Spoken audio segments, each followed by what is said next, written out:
Welcome back. What's up, everybody? Welcome back to the Wednesday Night Paddler Podcast. I'm Ed with Ohio Kayak Construction. I'm Jeremy. Hyper, he's excited. I know, jump the gun. Yeah, we'll let it go here for a second and see if we get some people hopping on. Sorry for the late notice. Yeah, you have to turn that down there. Sorry for the late notice tonight. Staying busy, so I didn't get around to posting the link until I was just sitting in regular class at school, so that's not that important. Yeah, I was stuck at work and had to do a bunch of Chile prep. Here we are, so we're looking forward to it. It's another beautiful week here. Snowmageddon's coming. Yeah. Hopefully not interfering with any flights or anything like that. Really hoping. Looks like we should skirt out just in time. Honestly, I had a ski trip to Breckenridge last year, and we got snowed in here. It was like during one big snow. Here. Yeah. Oh, that sucks. I was like, that's the best case. No, We're on a ski vacation. We did not. Oh, we that never is made it, terrible. and then we had to push our pass back. I don't think David's going to take care of that for you, though. No, actually, David would work with you on something like that. The planes might. Sure. Also, that's why you get travel insurance when you paddle abroad, and that covers your flights as well as your lodging and plans and things like that. It doesn't cover fixing your work schedule. Oh, look at you. But being all prepared. yeah, I have traveled a lot internationally, and travel insurance is super cheap and super worth it if you ever have anything happen, regardless of what you're doing, whether you're paddling or not. But particularly if you are paddling or doing other activities that your normal insurance may not be favorable in approving your claim if you have something that will go wrong if you're doing something they deem extreme. Yeah. Kayaking in a different country on whitewater does fall under that typically. So yeah, that's why I have travel insurance. Everyone on the trip does, actually. What's up, Joe? Thanks for joining us. Nice. Always a pleasure to see you, or see your name in the chat. So, coming up this weekend, And we can ask Joe about what's going on tomorrow. after some of us leave for a trip to Chile, Yeah. there's a gear swap going on at Mad Tree Brewery. It's pretty early, I think like 10 to 2, if I remember correctly. Yeah. That's right. It's an all equipment gear swap, so all outdoor equipment gear swap. That is meaning there's all sorts of stuff there, like climbing stuff, biking stuff, stuff like that. There's also a good amount of whitewater kayaks there. I know in the past Bernie and Gerald have come down with some of their used boats. So if you're looking for a kayak, it's a good place to pick them up pretty cheap. It's a good time. There's good beer, good food. I'll be there. Jeremy won't. But Yeah, I'm sad to miss it. I've gotten some decent gear there for extremely cheap. So, are you guys a gay couple? No. I mean, Sometimes, but like mostly no. nah, 99% no. Yeah. Well, yeah. We're both- Everyone's got to cuddle when they get cold. You know? Yeah. There's no way around that. I have to go back to our survival episode on Halloween, or scary stories episode for that. Oh man. We have a Friday night pool class coming up this week. That is, if you are signed up for it, we are full. So if you're signed up, go ahead and come out. We're looking forward to seeing you. Jeremy will I will be there. not be there. I'll be back this week. I Do make sure took some time off, but I'll Make sure that I'll be ready to go. you guys Eric brings that fun 1.5. Yes, I will probably remember that. That's why I put it on video. Yeah. Because Eric will grade us later. Yeah, Eric's actually like really strict. We get harsh feedback every episode. It's true. It's like C+, B-, you know. Lowest we've ever gotten was a D. Yeah. We've never gotten an A. No. You gotta strive. Yeah. Gotta keep us reaching for that carrot. Gotta be perfection. The carrot is he'll give us a high five one day, you know. No affection for us whatsoever. Yeah, so Friday night pool class, an update on the Xavier session. So just with the lifeguard schedule, they ended up changing. All our lifeguards are the swim team, and when I'm setting these dates, they often don't know when their meets are always going to be and what's going on. So we are doing the next 2 Sundays at Xavier. So that's this next Sunday is the 22nd, and then the 29th. Yep. Or February 1st. Or February 1st. Yep. 22nd and the February 1st. our next Xavier sessions. Those are still $15 a session. You have to be a keel hauler. We've had great turnouts so far. I know a lot of our clientele is going to Chile, but if you're not, come around, come hang out. It's a great time. There's a lot of people there. We had a little student section come and stalk us and watch us last week, do some cool stuff. I did not even see that. It was a great time. Yeah, they are a blast. Come on out. It is a absolutely fantastic time. You should come out. It's a lot of fun. Helps. All the funding is just helping me pay for the pool. This guy's commenting again, but my eyes aren't that good. Why do they look like serial killers? You spelled that wrong. So before you call me a serial killer, why don't you learn how to spell?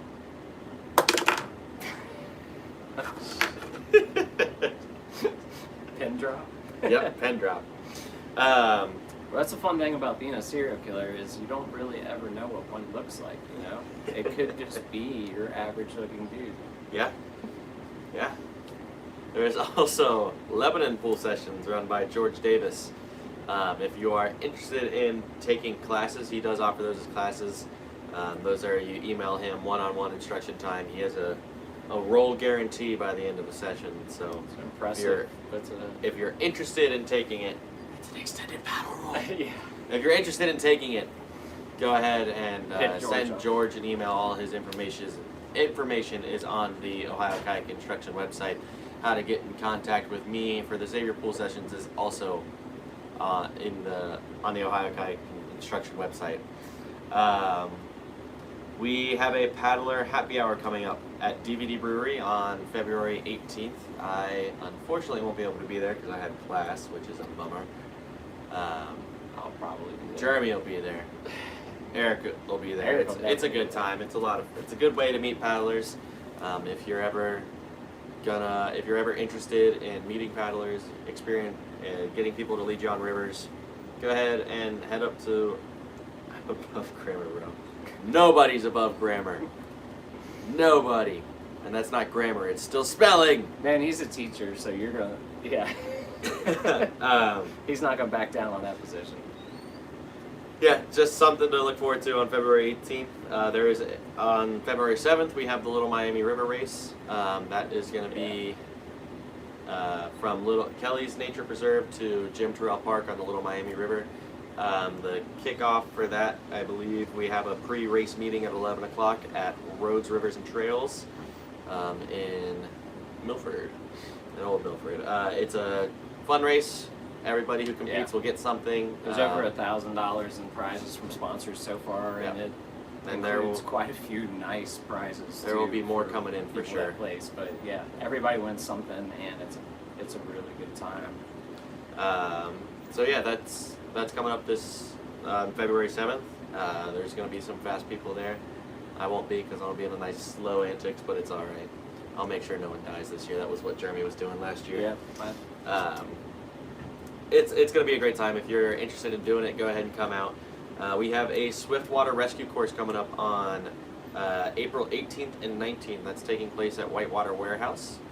That is going to be, like I said, April 18th, 19th. If you are a paddler whatsoever, you should definitely come and take that. It'll Particularly if you don't know these skills. Very helpful skills, even if you know them. Never hurts to get a refresh. Ideally, everybody in your paddling group will know these basic skills. Yep. Because in the event things go wrong, it's way too late to figure them out. Yep. On the spot. And then we also have an ACA kayak class coming up here in March and April. If you're interested in doing what we do, being an instructor, learning how to be an instructor, you should come. Yeah. Those are pretty pricey, I must admit. The ACA class is $650, not including stay, board, because we are going to Ohio Pile for that. There's also probably need some good solid kayaking skills because I heard rumors of what we were running, including the Lower Big Sandy. So be a good kayaker. If you want to learn how to teach, go ahead and come out and we'll have a great time. And then we have a playboating competition in May And before that, there is a play boating clinic on May 2nd from 2 to 6 p.m. starting at Whitewater Warehouse. It's a lot of fun, great time. You guys should definitely come out if you're interested. We're going to rapid fire some of our events that are in the future here. Starting on May 2nd, May 4th is Monday night kayak class. So that's going to be May 4th, starting every Monday until July. And then there's the advanced class that starts after that one, after like a week break, that runs through August. There's going to be a Tuesday night class on the Elkhorn River from May 19th to June 9th, run by Jeremy Scheel. We have a Tuesday night roll class too, also run by Jeremy Scheel, starting July 7th. There's a women's intro to Whitewater put on and run by women, so we won't be there. Well, Jeremy was there last time. I wasn't at it. Jeremy was there last time. Beth was with me, so I was safe. But Nicole yeah, Jones is on in that. It's going to be a great time. It starts on August 7th, and then the intermediate class, like I said, starts on July 20th and runs through August 10th. There is a kayak race clinic October 2nd and a kayak roll class next fall, October 16th. So if you want to take an indoor pool class, next October is your next opportunity with us. Then we are not sure where that's going to be yet right now, but that's okay. That's a long time away. Yeah, that is plenty. That's a lot to do, a lot to talk about. We had no, Joe, you should race. Yeah, Come on, man, man. Definitely come down to the race. You should either race. way. It's a really fun time, and there's an after party at Little Miami Brewery as well. They have great food, and everybody hung out for a while last year. Yep. But yeah, it was awesome last year. It was a great time Hey, for sure. Joe, can you type in there what's going on tomorrow night for your lecture series? I think it's in Columbus, maybe. I was gonna pull it up, but I've got chat on my phone. Chat. We also saw, I did see that there was going to be I watched a YouTube video on how to be a Twitch streamer. Did you? Yeah. How'd that go for you? Well, you just heard. I say things like chat now. I'm learning it. So hip of you. Yeah. So hip. Dude, that's like going back to like the 60s. Things have totally improved. Yeah. Do your job first, Joe. Then you can type it out for us a little bit here. From what I understand, that's put on by TJ Keenan. Thanks, and brother. Creakin in the chat. They're going to go through, talk about some roles, talk about the history. From what I think that's a lot about also lore and lore, and basically all the fun stuff. And it's going to be in person in Columbus, but they're also live streaming it from what I've heard. So if you're interested, go ahead and check out TJ Keenan at Water Safe Ohio, his Facebook page. We'll be able to set that up for you. We only have a couple of questions tonight, so if you guys have any questions that you would like me and Jeremy to talk about, Yeah, shoot it. go ahead and drop them in the chat. We would love to. Our first question is, when do you high brace versus when do you low brace? And I'll let Jeremy go ahead and take the first crack at that one. I don't believe I've ever thought about it consciously. It's reactionary. The majority of the time that I'm low bracing, it's just instinctual, because the low brace, remember, your elbows are down, your wrists are down, power face of your paddle is facing you, so you're using the opposite face, and so it's just rotating your wrists down, and you're in a low brace. So I low brace quite a bit, and I do it a lot surfing, but two, when I'm paddling down a river or whatever, particularly in like an exploding wave, where it's 50-50 whether it's gonna be a hole or an actual wave when you're on it, or it just falls out underneath you. A lot of times that's when I'll turn my wrists and low brace. But when I high brace, it's generally speaking thrust on me so quick that I'm already upside down almost, and I just instinctively high brace. I do agree that if you can get a low brace in time, that's the way to go, 100%. And I guess it just determines, for me, what determines what I do is how violently I'm getting moved by the water in an unexpected manner. Because if I expected it, typically wouldn't be bracing, or if I expect it, it will be a low brace initially. Because also another benefit, and what Creakin mentions, is is spot on about giving you primary stability and keeping you in an upright position so you're ready for your next paddle stroke. And other than that, you also just flip your wrists and now you're back to your normal sweep or draw, whatever you're up to address the situation you're in that the low brace was needed for. So that's my 2 cents. Yeah, I would tend to agree. My high brace is mostly reactionary unless I'm doing like a typewriter move, which if you aren't familiar, it's kind of like dropping in sideways, high bracing off a hole and shooting across. That's when I would use my high brace like in a planned fashion. My low brace, I would say, is much more common for me than a high brace. Because like Jeremy said, most of the time when I need to high brace, I am already upside down. I'm already there. So my low brace is, like you said, also pretty reactionary. If something's doing something I don't like, I'll go ahead and throw one. But most of the time, it's just kind of instinctual. There's not really a planned time of when I am thinking I should do it versus when I'm not. And the high brace thing kind of ties into what role should I do, or what type of role is best to do in what situation as well, because the high brace is the recovery position of the standard whitewater kayaking rolls, the sweep and the sea to sea. So when you get flipped over by a wave, a lot of times it'll be from just wave overpowering you, or the whole, catching your stern and just flipping you head over heels. But your paddle's already pretty close to set up to where it would be if you went through the whole setup position to roll. You're already here. Yeah. So what you'll eventually develop with a lot of practice flipping over in unexpected ways is that a lot of times you're already in a roll position, which is the same as a high brace when you're completely upside down, and you just head down, hip snap up. So a lot of times you can sort of be in the fuzzy zone between whether you're rolling or high bracing. When I'm high bracing, it's basically could be called either, I suppose. Yep, for sure. And then this other question, it would seem like there was a typo on this end, so we're not really super clear if this was what it was. My paraphrase version is, does a back deck roll have to finish on a forward sweep? The short answer is kind of yeah. Yeah, I don't. It's like we were thinking about it. It's really the only way to do a back deck roll, at least in our opinion. Does the back deck hand? Yeah, I guess that's back deck have to finish on a forward sweep. Yeah. Does the back deck hand? Yeah, it's got to be. That's what I'm not. How long ago that was? That's a while ago. That's 20. Not really. It was 1 year ago.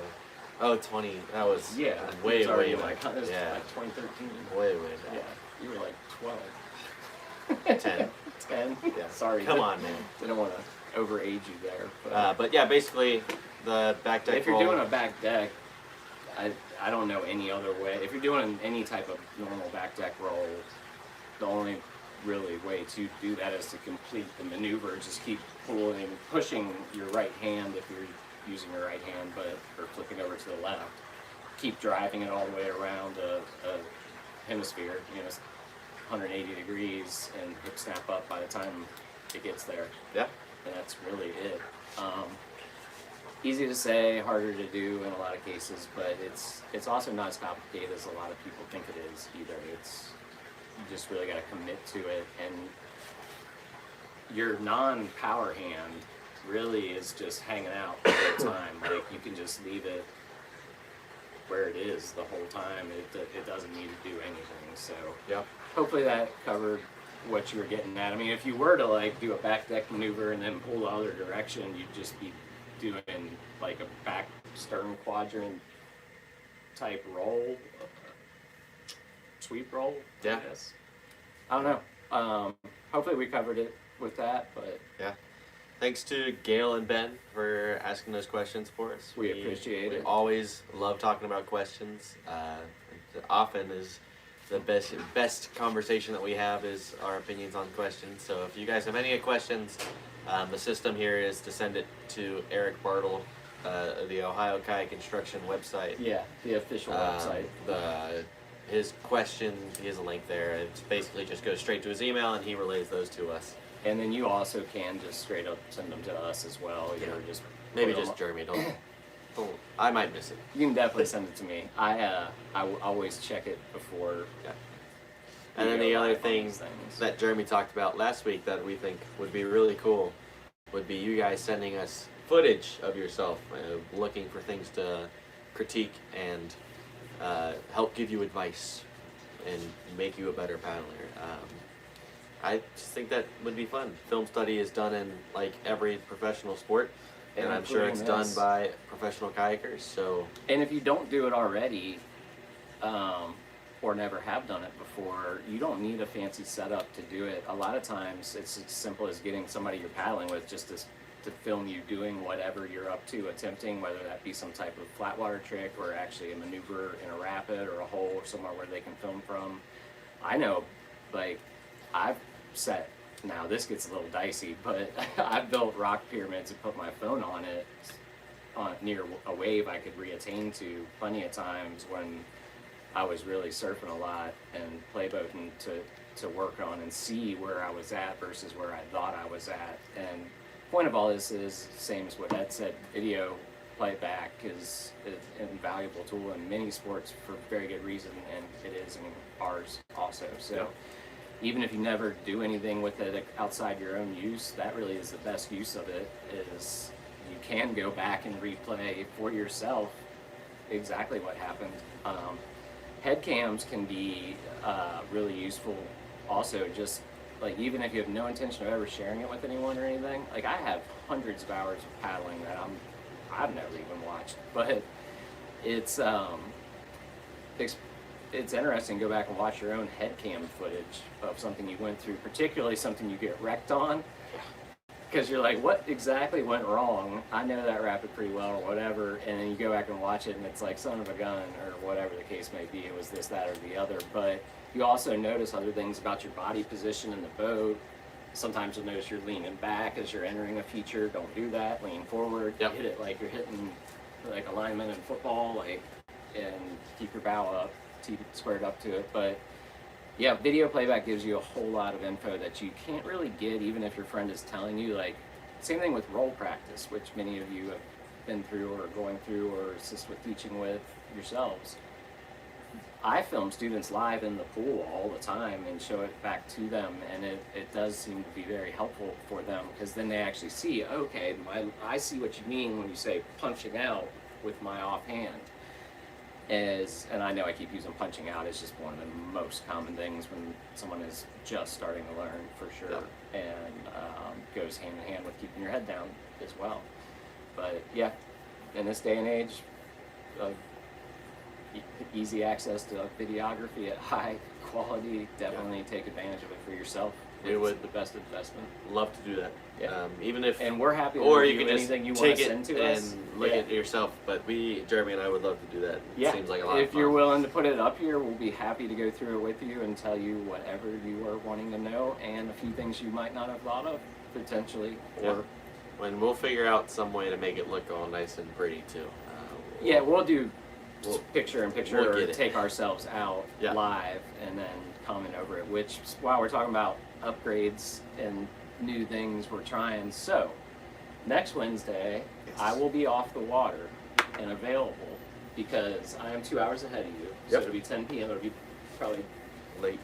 Well, party never stops at Chile, but no, I'm just kidding. I'll be exhausted. So we're gonna try and bring me live. For our guest experiments, we're making Jeremy the experiment. Yes. So I will be here alone until we figure out how to get Jeremy on next week. Okay. My friend who gives us these lights, and when we had the really fancy looking episodes, we're getting back to that too. Also, just so you know, he has an app that we're going to experiment with, going to learn how to use, and I think it has an overlay feature like that for us to be able to overlay our footage live, the footage live, and be able to react to it. And but also to overlay me live from Chile. And Yes. then there's quite a few other people down there from Ohio Kayak construction classes. There's 8 other people besides myself. So Yep. some of them will be making appearances, I'm sure. And then Kirk Edelman is down there as well as David Hughes, who owns the place and may make cameos. We'll just have to see what everybody's up to. But it's most likely we'll be broadcasting from their cocina, which is the communal kitchen. And anyway, yeah, check it out. We'll be trying something out new. And then Creekin and TJ, I think, is also going to be there. But Water Safe Ohio, it's at tomorrow night at the Scioto Grove, the Hearts of the Way Metro Park. The Scioto Grove Metro Park. Scioto Grove Metro Park. There is, I believe it's a speech on, like we said, Greenland and Inuit style lore and paddling and rolling. If you have any questions about that, hit up Creekin. Yep. He's got a YouTube channel, and you can find him on Facebook as well.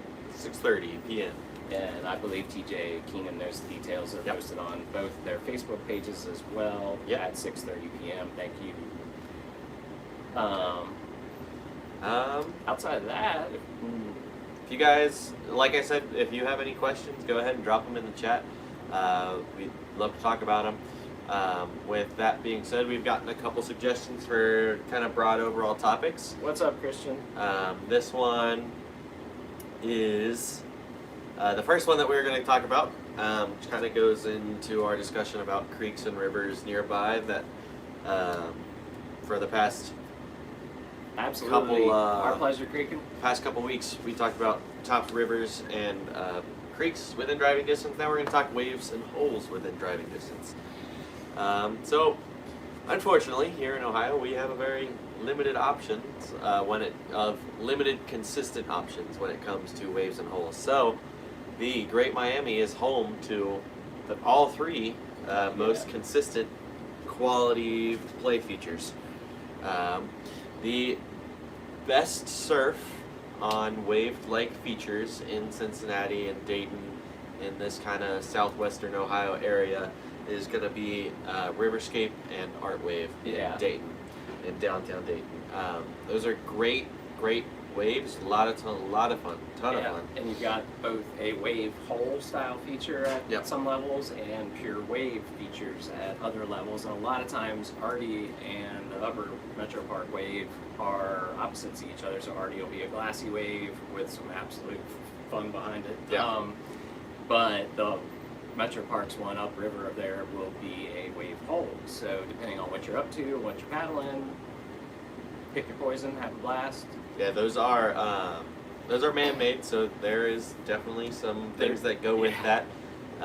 Namely, like Jeremy talked about, behind Artie there is Rebar. some rebar and also nasty whirlpools. Oh yeah. So it's also a great place to go play around and test your roll. Now the rebar gives you an additional incentive to really work that hip snap before you pull, because you do have some serious velocity in those eddies. The eddies backfeed the hole very fast, and they create the boiling water and whirlpools that you have there. So it's a great place to work on bomb-proofing a roll, though there is a little bit of risk there. I like to tell students, if you can roll in Artie, you can roll in a lot of places. I like to compare it to Perfect North too, because people are like, oh, you learned at Perfect North, and it's like, yeah, and the first time I went out west, I did amazing because I actually could use the edges the way they were intended to be used for the first time. Yep. And so, yeah, people not from Ohio, suck it. We make do. We make do, and our make do's work well when translated to real conditions. And then the best consistent hole.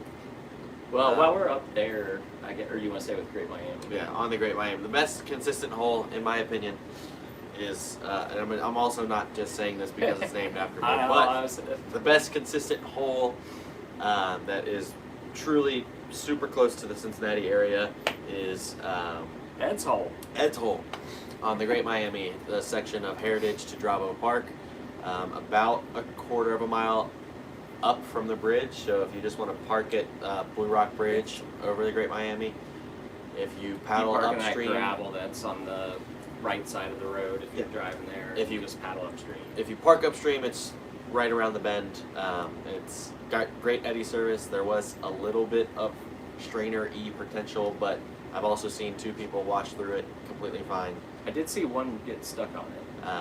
But we got her off. We did. So maybe don't hit that one up alone. But, yeah. Don't. Yeah. But that is. Well, just check for wood. That is by far the best complete hull feature, I think. It's a great short boat hull. It is loopable. I've seen Eric loop it. I haven't done it, but I know. You loop it. You just didn't know you were looping it. No, you got looped. It can be violent in there. It's loopable. It's pretty shallow. It can be pretty nasty around 1500 CFS. You want the water level to be higher. Yes. Not lower for it. It's a little sticky at lower levels. It's pretty nasty, like you said. Jeremy and I have actually both taken swims there at 1500 CFS on the same day. Back to back. And then no one else would go in. It was just you and me. And we're like, yeah, I'm done. Like, we're good. We're good. But it's a great spud hole, great short boat hole. It's fun in a full size too. I've surfed that fun in there. Jeremy surfed his Nova in there. It's a great time. It's a lot of fun.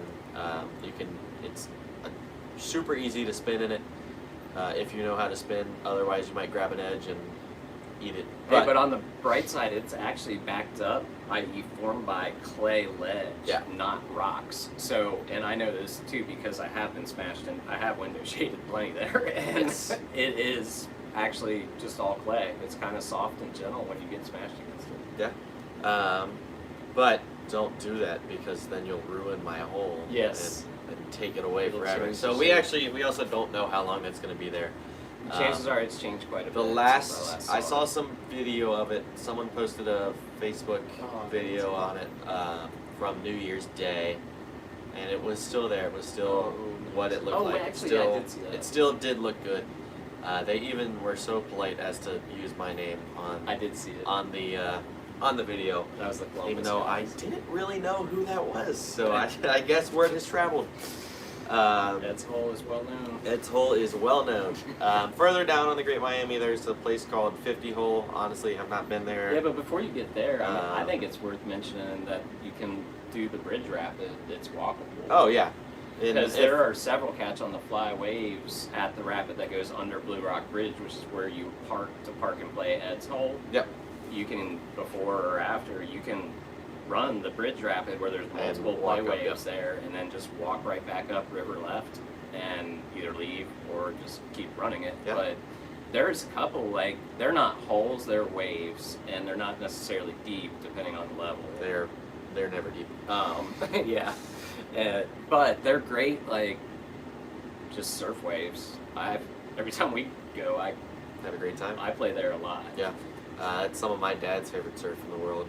Because you can go from you can run that whole rapid backwards, surfing your wave, surfers left, surfers right, surfers left, surfers right, all the way until you get to the diagonal wave that's kind of like just below and under past the bridge slightly, and you can surf that diagonally over, and then there's another couple more to catch that are kind of in the center of the river. It's just super cool. Yeah. If you ever want to run the Great Miami and you're looking for a group to do it, the Cincinnati Paddlers do a Thursday night paddle starting in May.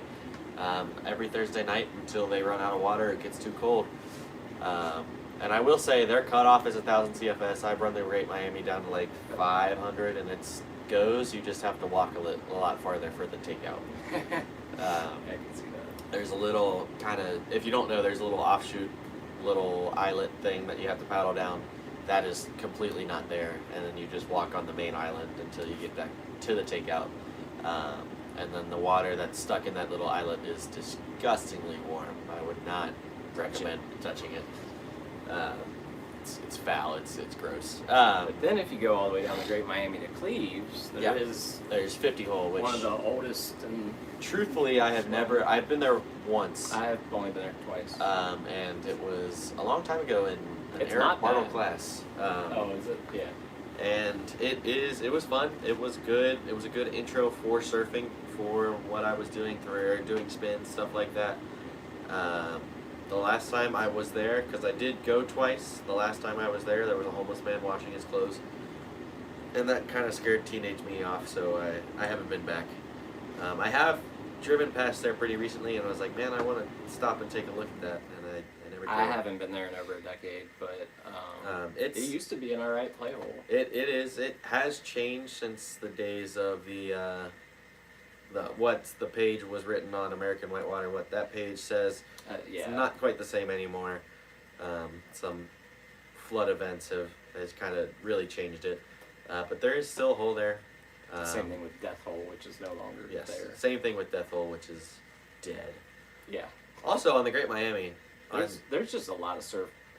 Right above the takeout, there is like Jeremy was talking. There's a thing on called River Death Hole. Yeah. Which is it's just a little rock, and if it's really high, if the river is about 5,000 CFS, it's got a hole. It's very tongue-in-cheek, man. It is very tongue-in-cheek, but most of the times, if the Great Miami's running 5,000 CFS, there's other stuff. You've got better stuff to run. Yeah. I've seen Death Hole once or twice when I was younger. It's a wave. It's a hole. It's something to surf. Yeah, there's just as good surf. I would imagine that my hole is actually pretty good at 5,000 CFS. The highest I paddled it was 3,300. So I don't know. I did take a little log of every time I was out there and what it was like. That's good. And honestly, the higher it was, the better it was. That's, so yeah, kind of what I figured. So 3,300, like I said, was high. The highest I paddled it. Like you said, most fun. But it's also you can get sticky, thrashed in there even at high water. Oh, but at high water, it lets you go. That's the nice part. Low water is when I found out it was made out of clay. Yeah, low water is also when I found out it was made out of clay. I had a suspicion. The story behind that actually is it used to. So the Great Miami is my home river. I grew up literally 5 minutes away from there, and so I paddled that section all the time. That little channel that's over there did not used to be there, but some guy tried to make a little. Some guy, actually. It was not me. Not you. No, I've heard who. It was some guy who lived there that tried to turn that area into a water wheel and came down with an excavator. Yeah. And dug that little trench out, and then I guess he gave up. But good for us, because last year, or I guess 2 seasons ago, it was a really fun class 3 ledge move.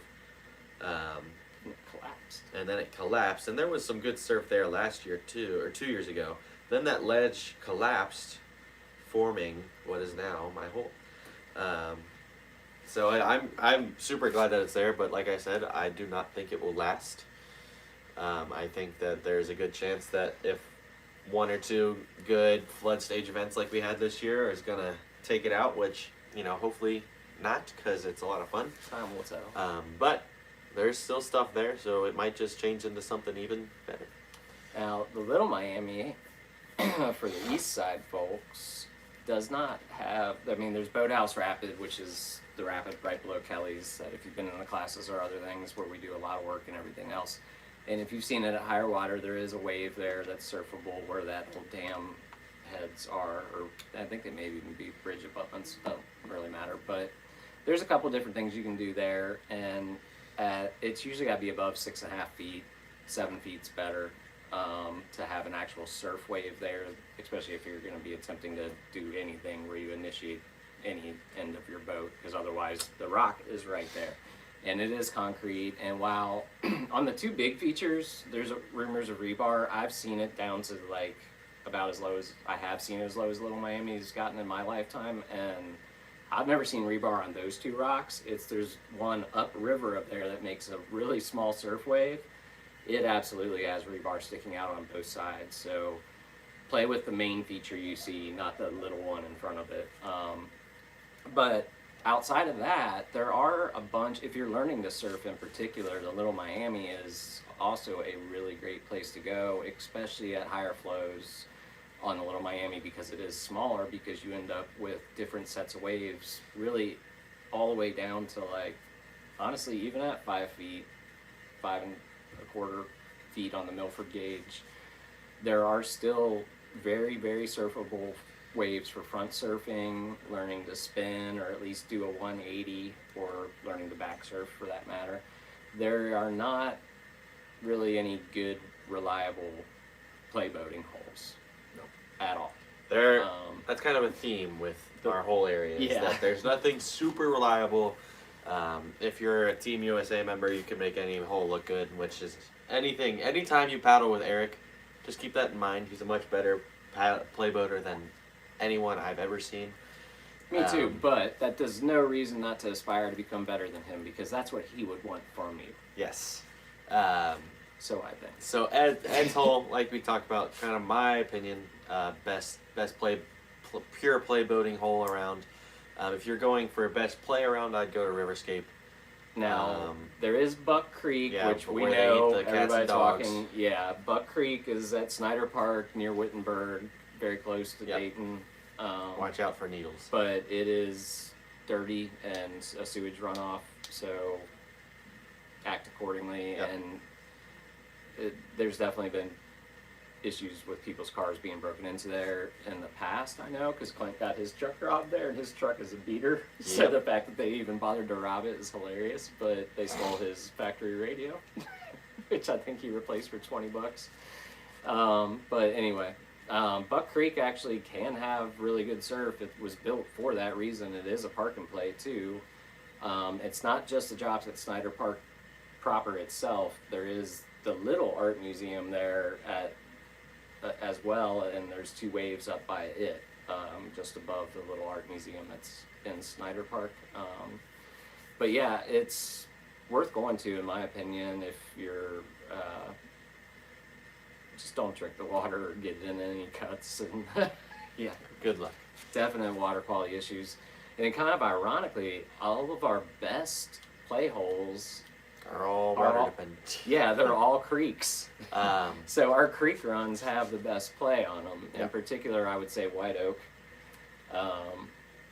Stone Lake's got some great surf waves on it. Upper Stone Lake. yeah, Stone Lake had some good stuff, but honestly, And then O'Banion had a lot. it might just be recency bias, but Yeah. I was pleasantly surprised with what O'Banion had. O'Banion had a bunch of fun surf. Um, I was really surprised. I would honestly, that would probably, because I've only run White Oak and Stone Lake a couple times. I've only run O'Banion once, and again, might be recency bias, But I think for whatever O'Banion was, it was probably my top all around just surfing run.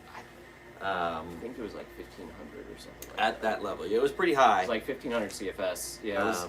But well, it was like moderate high. It wasn't that bad. It was Thanksgiving. Yep. We'll check and get. But again, could just be recency bias. I know I've stressed that, but I would put it up there. I would say it was probably. We my all number had a one. blast. We had an awesome group, and the waves were back in, and Pothole was back in, which it's a super playable hole feature. It went away, and Chris Green, who's probably not on right now, but is our most active and resident Ohio Creeks expert and historian, and probably has first descents on a bunch of them. We will check with him and find out the details on all the names someday. Yeah. But yeah, the creeks, even though they are creeks, are some of the best play. They are the best play we get. There are some other places to go. They're not closed, but there is Falls of the Ohio in Louisville. Yep. That It's is technically drivable. yeah, it's 2 hours and 15 minutes away. Yep. But and then there's the Elkhorn, which is about an hour and 20 minutes away, which is a long stretch of river to run, but it has several really cool play features on it. It does have a couple of holes that at higher flows that are playable, so there's always the Elkhorn as well. And The other honestly, thing, I don't know, outside of the barge waves. the other thing to keep in mind with White Oak especially is that most of the play on it is catch on the fly. So if you're someone like me who prefers eddy service because they're not very good at catching things on the fly, it's something to work on, but there's not a lot of eddy service on White Oak. I would say the best features on Stone Lake, there is good eddy service, better eddy service. And then White Oak had, like Jeremy said, Pothole, which was a ton of fun.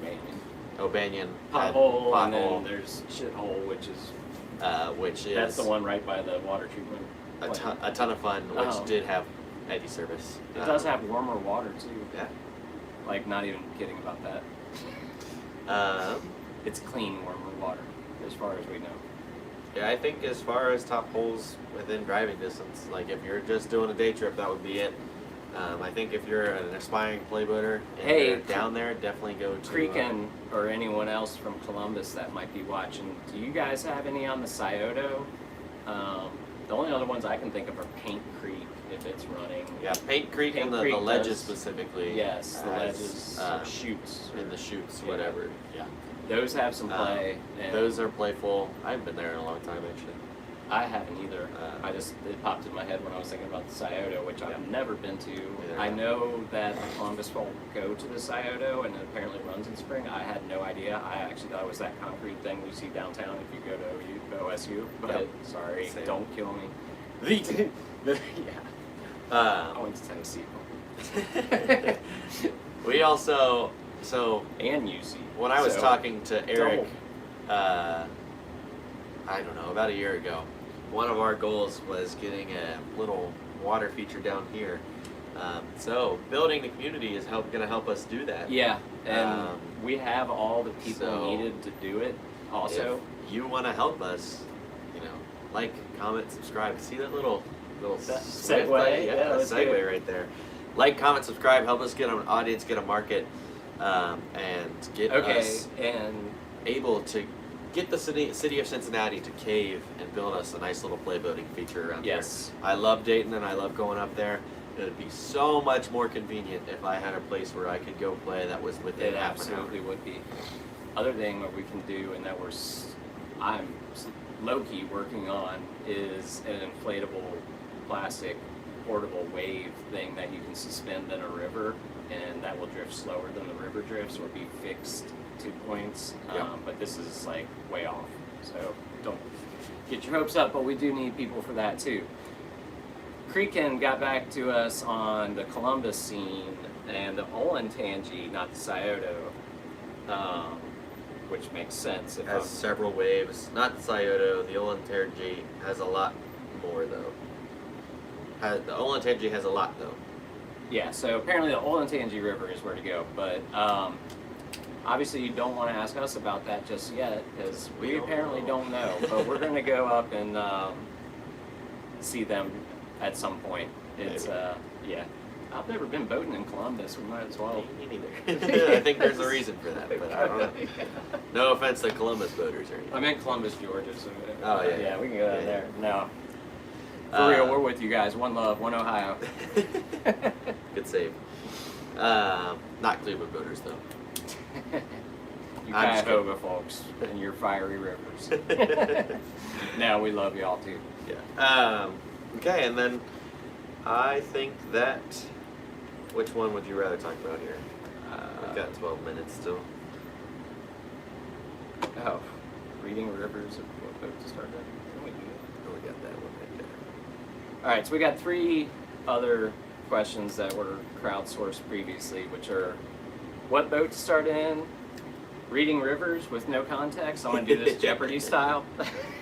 And then creek boating versus play boating, which gets you better faster. And I don't know, they're all good questions, and we've touched on all of them before, I believe. Why don't you guys let us know in the chat, and we'll just sit here awkwardly until someone says something for us to I was going to start with creek boating versus play boating and what gets you better faster. And I like my option better, because we get more engagement. Well, we'll sit here. I was going to say, I'm sure I'll make some people mad. You know about the Cleveland Burning River. I knew about that, and I'm not that old, Christian. Yeah, dude. It's happened many times. You know, all those books that y'all had to learn from, they're all on the interwebs. People 200 years from now will know this, Christian. Yeah. Sorry, bro, just playing with you. Had to do it. I didn't see it firsthand, man. Oh, Jeremy might have, with a dinosaur. No, I don't think I was alive, but it's impossible to determine, really. Well, it happened twice, so. I'm immortal. I'm sure it happened more than once. We're still waiting. One of you has creek to boat pick versus us. play boating. Which gets you Oh, better? What? Boo. Jeremy. Oh. Jeremy's taking away the fun. We'll talk about crate boat versus play We're boating. both talking about it, but How are you gonna get is better? anybody voting? No one Okay. voted. No one voted, so It's fine. We I made think the it's- executive decision. with the 10 minutes we have left, I think that's probably the hotter topic. Okay. Because reading rivers is hard to explain with no visuals to show you or videos to show you this is what a hole looks like from above or whatever else. But we will do these in depth in future shows. And what boat to start in kind of ties into creek boating versus play boating, what gets you better faster. And Yep. that should inform your decision when you're choosing your boat initially. I'm a big fan of when you're initially learning, don't even buy a boat. Borrow them from people. I realize that can be hard, especially for us Ohio, Indiana, Northern Kentucky boaters. It used to be a whole lot harder, I promise you that. But any of you guys know anybody, just ask. I'm more than happy to lend you a boat anytime. I have ones of each kind except for boats. So I'm more than happy to lend you a boat that doesn't start with antics free. yeah. Well, that'll be true for me too once I get mine. But as Eric far is, as though. as far Eric as which, will. yeah, Eric he has to let you borrow it actually as an ambassador and Yeah. team paddler. So ask Eric. I can say no. Yeah, Ed can say no. He paid good cash for his. But as far as starting out, the reason I mentioned that is rather than choose a creek boat or a play boat when you're initially starting, if you can, ideally try both and everything in between and see what you like the best, how it feels for what your goals are too. Also, if you're getting into kayaking, chances are you, especially with YouTube being a thing and everything else, you've seen play boating versus full-on hairboat creaking down, huge waterfalls and crazy things like that.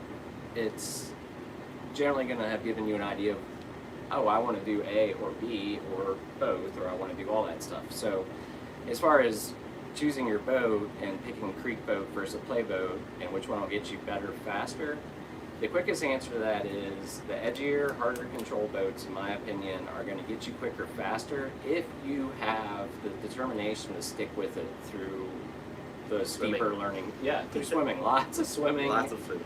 The much steeper learning curve.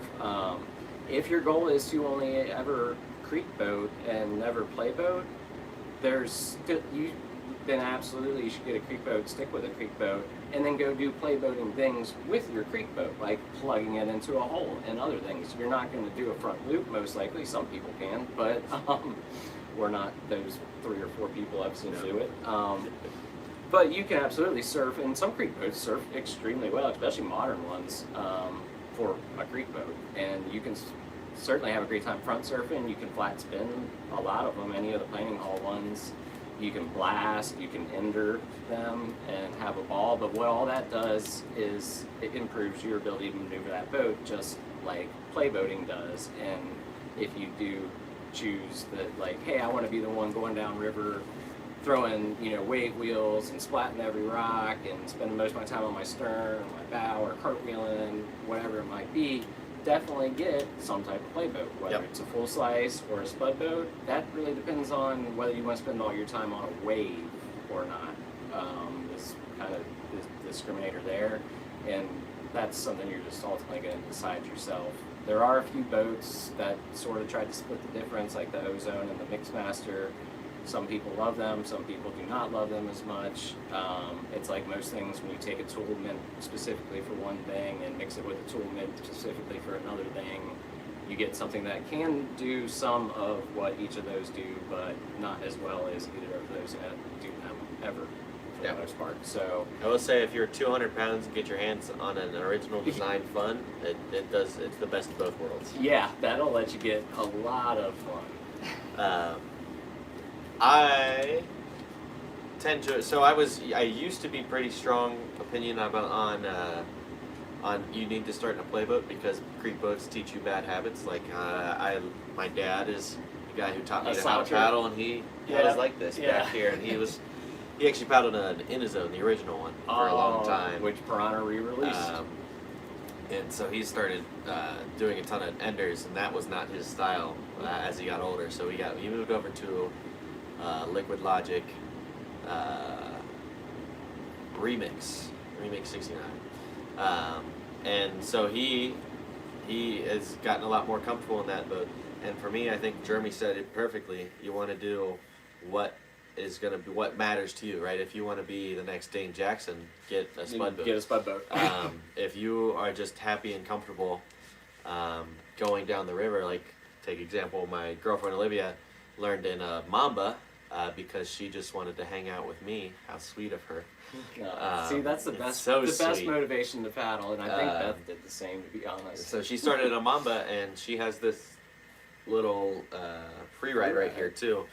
But she still, like, most of the time paddles her Mamba, and that's all she wants to do. She doesn't want to go do stern squirts or pop out in a hole or pop out in a wave. Throwing loops, like, or throw loops. She's just happy going down the river and which enjoying is the natural the whole beauty. point. Remember, my firm stance is you're doing this because you're having fun and you want to be doing it. Yeah. Like, let no one pressure you into anything. It's whatever makes you smile. For And that's sure. kind of true in a lot of all life in general, for what it's worth. To answer Christian's question, he says he's going to buy 5 boats. Is that okay? And I know he's being sarcastic here, but I have 9, and I didn't even mean to. I got 5 right here. Yeah, and he's in college. So I have a problem, yes. though, but So, Christian, to answer your question, 5 boats is kind of like starting yeah. point. Yeah. Ed's in college, That's bro. the basic dude. Yeah, like 5 Ed's in boats is college and nothing. has 5. And the only reason I don't have 6 is because I literally cannot afford to buy another one. You're being real. Laugh out loud. Okay, sorry. Our like heart emblem is. Yeah, you can't move it. Something happened in the game upstairs. Yeah, it's fine. They probably can't hear it. But yeah, it's extremely acceptable to have multiple boats, and I there's only nothing have wrong 4 with that. boats that I could use. One's Olivia's. So, yes, it is. It is a Jackson Fun behind me. It is, I think, a very original one. Like on the first mold that they released, it is not actually mine, it's my brother's. But I'll see if I can It's got that Ohio bumper sticker on it. pop it out here for you guys. This is the Fun. You can't see, but we're mixing knee pad here, hip pad here. There's no Happy Feet anymore. We took the airbags out long ago. The original back band's still holding on. The Happy Seat's still holding on. But it is probably, in my opinion, the best designed boat in the world. My favorite design ever. I had a Fun, and then I got rid of it, and I was actually to get the Antics 2.0 so I could run some harder stuff. And I've actually been secretly searching for a Fun for the rest of my life. A 4 Fun specifically, because I'm, like I said, a little tubby for this one. But it is a beautiful boat. Like I said, I think it's the best design ever. I love this boat, and I paddle it with no knee pads or Happy Feet. Yeah, that's pretty baller. Or hip pad, because how much I like paddling it, how fun it is. They really are a great series of boats.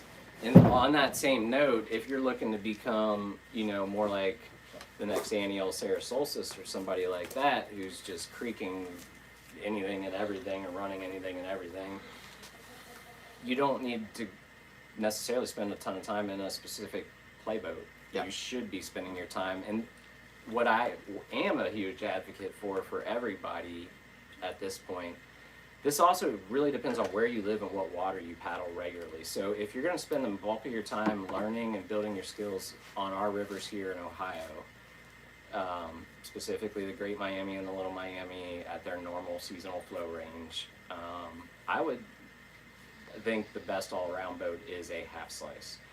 It wasn't in the question. It's and playboat versus creek boat. That's Jeremy. why I'm extrapolating to it, because it matters for where we are as Ohio kayakers. Yeah. Because the reason for that is, while we can certainly have high water and strong eddy lines and other things like that, we generally don't. And so you're learning to do most, whether you're trying to be a playboater or whether you're trying to be a creek boater, edging is an incredibly important skill. And one of the easiest ways to learn that is in something that's a little less edgy, or a little more edgy than a creek boat, Yep. if you're trying to be a creek boater. And it can also help you if your ultimate goal is to be a playboater, but you can only get your hands on a half slice or can't get 2 boats. you can start off in a half slice or a full slice for that matter, which is a little more towards the playboat side, but still gives you a little bit of options for river running. But a half slice, you can do enough playing in to really figure out if you want to, first of all. Second of all, you can learn all the edging and control skills and upper lower body separation that's necessary to do all of the playboating moves for the most part. And a half slice. So, and you can do that on flat water or very gentle eddy lines, and that is findable on both the Little Miami, the Great Miami, and Dayton or Cincinnati, apparently the Olentangy in Columbus, Cuyahoga up in Cleveland. You can find an eddy line to do stern squirts every day of the year. How do I know? I think I have paddled every day of, not this year consecutively, but I have definitely paddled every day of a calendar year across my life on these rivers, and there's never been a time I haven't found something. It might literally be 2 inches deep, but there's still places where it's deep enough with an eddy line to throw stern squirts every time I've been, everywhere, period. And you can also do stuff in flat water in a half slice. So that's my pitch for a half slice versus either of those if you have to really choose just one thing to get better at boating with, rather than go to either extreme, which would be a playboat versus a creek boat. And I think honestly, Eric's got an adage, and I think it comes back to this: is you know, almost every good playboater you know is also a good creeker. Yeah, but it's not the other way around. So I know that kind of sets some fire on people, but it makes people mad. But the one thing I'll say that creekers have in their arsenal is the best boofers don't come out of the playboating world. No. I mean, they definitely understand when to throw a stroke and have impeccable stroke timing and body positioning and everything else, but until you've gotten used to skipping off various shaped rocks with the different levels and things like that, learning to read a rock you're about to boof, or even a wave if you're boofing a wave or whatever, is an art in and of itself. And if you're spending all your time on creeks, you're going to, just like anything, you're going to pick up what you're doing. So, Christian, for you, I would say half slice. Yeah, I would definitely go with a half slice, Christian. I think you'd find a lot more enjoyment out of it. Spud boats and full slice boats are pretty, you gotta want to paddle them. You're gonna be humbled very quickly if you're not prepared to paddle them. And another way to remind people of this is the sizing or fit rules for creek boats versus play boats. So a creek boat should be the biggest boat you can control comfortably and make it do everything you want to do, because ideally you want that extra space for overnighters, pack stuff, whatever else. A play boat, you should be mildly uncomfortable when you're in it. It should be that tight, and that's to give you all you need to, we call it wear your boat. It should fit like a glove, literally, because anywhere there's a gap or you're loose, you're losing energy when you're rotating your body to do all that stuff. And so you want to be fit as snug as you can. That's why you see playboaters boating like this all the time, because, yep, I just did that. That's right. Sack tap gay couple allegations. Not beating them, man. Can't. The guy just asked if we like Taylor Swift songs. She's all right. She's got a couple good songs. I mean, I don't know. I like her. I think her generally stuff. Generally, she tends to be overrated. When she sang country, I was okay with it. I don't know, this whole like diva thing, just not for me. Yeah. Yeah, Christian, I would definitely say half slice. They're a much friendlier boat than playboats are. And again, you'll get an idea if you want to play boat half slicing, because it's going to be able to do a lot of stuff that's going to take a while to figure out, and from there then you get to decide if you want to do all that same stuff on your bow also, which is reverse of everything else. So and Eric has the clutch for you would be a great one to start in, or the Liquid Logic Power Slide, I think. Power Slide is another one of those puffy playboats, or puffy half slices. Yeah. Puffy is something that was coined by Waka kayaks. It's just kind of like a way of saying it's got more volume. They've got, Waka has a puffy Steez, would probably be a pretty solid playboat for you, and not playboat, half slice for you, and the Power Slide. Power Slides, Liquid Logic. Uh, But there's also a large rewind Clutch, from Dagger. the large rewind, the large Piranha, you're looking at the 3.0. Ripper 2 or the Ripper 1s Yep. are available even cheaper. Spade kayaks. I don't know. Antics 2. Yeah. Spade, and then also there's like the Dominatrix and stuff from Flute, or I said Antics 3, Christian. I said large Antics 3. not. Oh, man. I'm not Eric, so I can say this. Typically, Jackson larges are not the best boats in the world, which is why I paddle a medium. I should be in a large, but I prefer my medium. Just because I know the Antics 2 was very poor on the large design. I don't know about the 3.0 yet. I haven't paddled it, obviously, because they were not in production yet.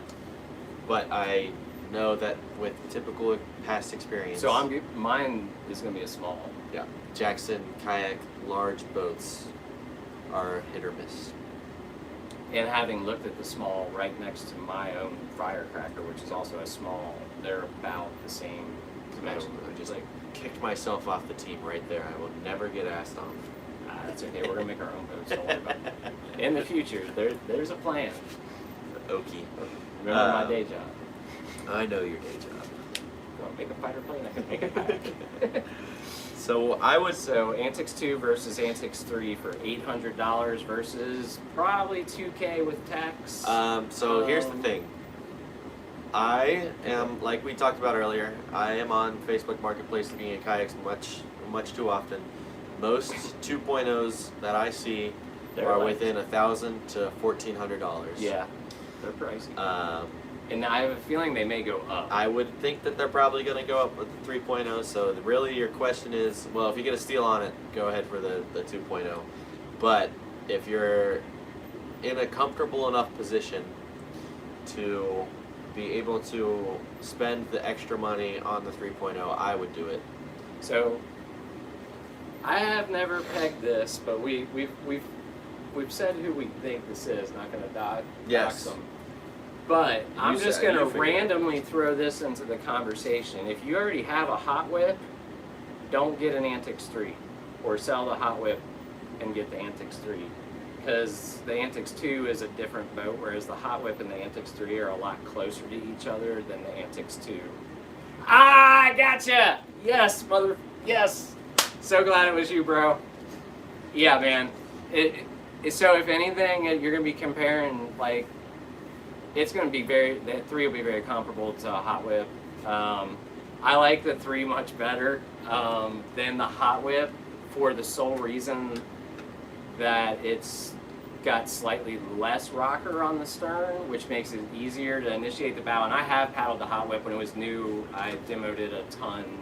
That's how I ended up with the small firecracker, actually, is I was demoing whatever ERA or NOC had available when those both came out. I was teaching my girlfriend and her kids how to kayak and ducky.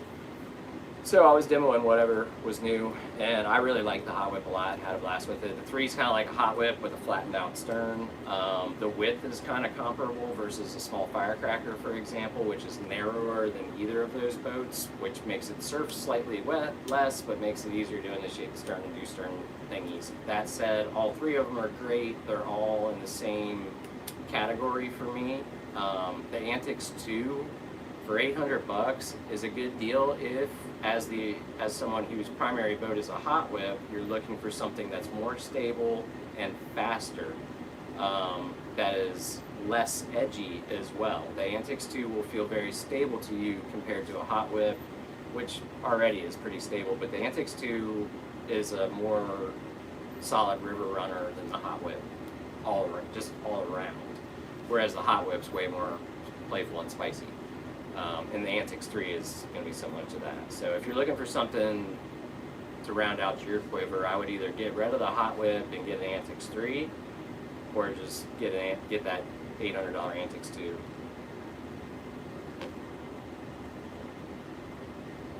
Yeah. Yep, you nailed it, man. Go For for sure. it.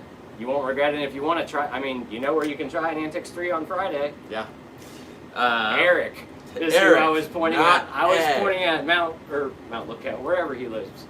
Oh yeah, I better not say that on the internet either. Mount Lookout, go look in there. Yeah. I'm just kidding. He has. I don't want to say that. Yeah, we'll not go. So, well, that's gonna be our time. Yeah, just ask one of them, and you Thank guys. you can guys answer for the- hanging out. Thank you guys for hanging out. I think it's been a great topic. It's been a great night. We had ended up talking for longer than we thought we would, so that's because you guys. Appreciate thank you guys. Yeah. If you haven't already, consider liking, commenting, subscribing, doing all the fun stuff, helping us get ourselves out there on the algorithm. And we'll do more boat discussions in person and stuff. Like we talked about, we're practicing our guest demo series next week with Jeremy in Chile. And you very well may see some of the other people in the chat so on this feed from Chile if it works out. Which it should work out. You have any suggestions for guests that you want me and Jeremy to talk to? We've got a couple people that we're thinking about asking, but if you've got any comments, I will gladly shoot a message to anybody, even if I don't hear back ever. Yeah, wink, too. wink. Yeah. Hey, what do you know? At least we're in the same company. Hey, I've got other people. Just a I've got reminder. people higher up the totem pole I can ask, actually. Just a reminder, we've got a race coming up on February 7th, so that's kind of for our real. next Go to big the free race. race. And our only active giveaway is also for the race. It is currently the Strava a challenge. Strava challenge. Jeremy was waiting for me to talk about this. I forgot about it, actually. The Strava challenge, which is a time section from Kelly's Nature Preserve to Jim Terrell Park, which is the exact time of our race. That is going to be, there's a cash prize for whoever wins that. It's currently It's held occupied by someone. that over there. I don't know Who did it in a full slice. Who did it in a full? He's really proud about that. He keeps bringing it up. You know how much paddling it is? But yeah, like we talked about, I'm Ed from Ohio Kayak Construction. I'm Jeremy. Thanks. It's been a pleasure. Thanks for joining us, guys, and we'll see you on the river. Later. So I do the outro, and now I have to come up here. Bye bye. That is the